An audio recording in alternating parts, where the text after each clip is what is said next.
It was a completely different world to now because I lived in a small village, a mining village in the northeast, and we were between Sunderland and Newcastle. Now Newcastle had about 6 theatres, and Sunderland had 5. But not only that, you had places like North Shields, South Shields, Whitley Bay, Cullercoats had a theatre, Jarrow had a theatre. Every small village around, or every small town, not village, small towns, all had their own little repertory theatre. Oh, wow. And a lot of them were family run. They were run by retired actors. Very often they retired, and they would go and hire the little theatre in some place and put on summer shows, or sometimes all the year round.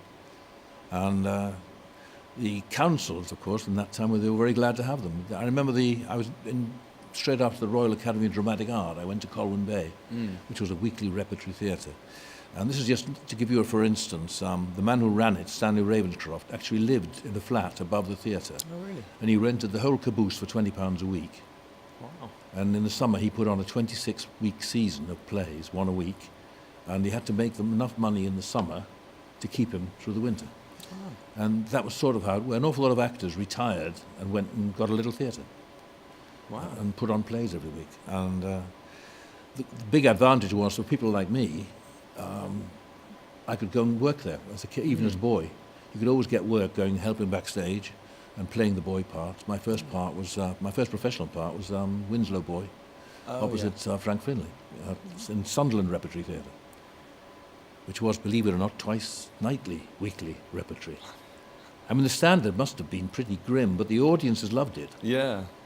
And I think what the audiences loved most was knowing the actors. And I remember of one of my fellow actors called Charles Crabb. He was met at a bus stop by a member of the audience who came up and said, "Mr. Crabb, you're my favourite actor. I do love it when you forget your words."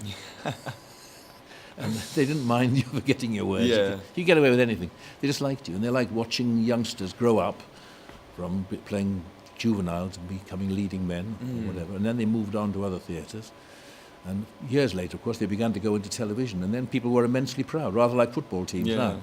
You know, somebody had started in Sunderland Rep, and they were now on television in some show or other, and people used to boast about it. You know, they loved it.